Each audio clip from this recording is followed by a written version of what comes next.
முதல்வருக்கு நேரடியாக மிரட்டல் விடுத்த கனிமொழி பரபரப்பு தகவல் ஒன்று நமக்கு கிடைக்க பெற்றிருக்கிறது. வீடியோவை முழுமைக்குமே ஸ்கிப் பண்ணாமல் பார்க்குமாறு கேட்டுக்கொள்ளப்படுகிறது.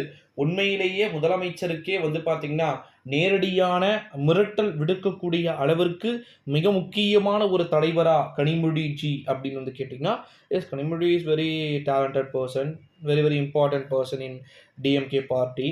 ஓகேங்களா?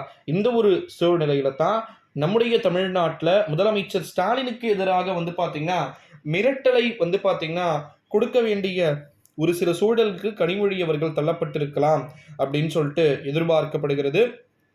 பாஜக கனிமொழியை பார்த்தீங்கன்னா மறைமுகமாக இயக்குகிறார்கள் என்ற ஒரு சந்தேகம் நமக்கு கிடைக்க பெற்று வருகிறது அப்படின்னு சொல்லிட்டு தகவல்கள் என்பது தொடர்ந்து வெளியாகி இருக்கக்கூடிய ஒரு சில சூழ்நிலையில தான் உண்மையிலேயே முதலமைச்சருக்கு நேரடியாக மிரட்டல் விடுக்கக்கூடிய ஒரு சூழ்நிலைக்கு நிச்சயமா யாருமே வரல அப்படின்றத நீங்கள் புரிந்து கொள்ள வேண்டும் அப்படின்னே சொல்லலாம் நண்பர்களே.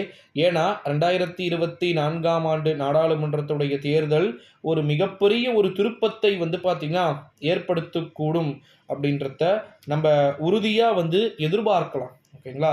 இந்த ஒரு நிலையில தான் முதலமைச்சர் அவர்கள் நேரடியாக மிரட்டல் அப்படின்றது விடுக்கப்பட வேண்டிய ஒரு சில சூழல்கள் என்பது உருவாகி இருக்கலாமே தவிர மற்றபடி பார்த்தீங்கன்னா பல்வேறு விதமான விஷயங்கள் தொடர்ந்து இருக்கத்தான் செய்கிறது அப்படின்னு சொல்லலாம். காரணம் என்னன்னா, நம்முடைய கனிமொழி கருணாநிதி அவர்கள் பார்த்தீங்கன்னா ஸ்டாலினுடைய மகனாக இருக்கக்கூடிய உதயநிதி ஸ்டாலினுக்கு அதிகமாக முக்கியத்துவத்தை கொடுப்பது பிடிக்காமல் இருக்கலாம். உறுதியாக பிடிக்காமல் இருப்பதற்கு வாய்ப்புகளும் சாத்தியக்கூறுகளும் மிகவும் அதிகமாக இருப்பதற்கு வாய்ப்புகள் இருக்குது அப்படின்னே சொல்லலாம் நண்பர்களே. இந்த ஒரு நிலையில தான் நம்முடைய தமிழகத்தின் முதலமைச்சர் மாண்புமிகு திரு ஸ்டாலின் அவர்களை பொறுத்த வரைக்கும் முதலமைச்சருக்கே எதிர் சவால்களை விடக்கூடிய நிலைக்கு கனிமொழி அவர்களை உருவாக்கி வைத்து விட்டால் என்ன அப்படின்றத தீவிர திட்டம் போட்டு தொடர்ந்து பார்த்தீங்கன்னா கனிமொழி செய்திருப்பதற்கு வாய்ப்புகளும் சாத்தியக்கூறுகளும் இருக்குது அப்படின்னு சொல்லப்படுகிறது நண்பர்களே. இந்த ஒரு சில சூழ்நிலைகளை தான் நம்முடைய தமிழ்நாட்டுடைய சிஎம்முக்கு நேரடியாகவே மிரட்டல் விடுக்கக்கூடிய ஒரு சில சூழல்களுக்கு விஷயங்கள் என்பது நடைபெறலாம் அப்படின்னு சொல்லிட்டு தொடர்ந்து பேசப்பட்டு கொண்டு வருகிறது அப்படின்னே சொல்லலாம்.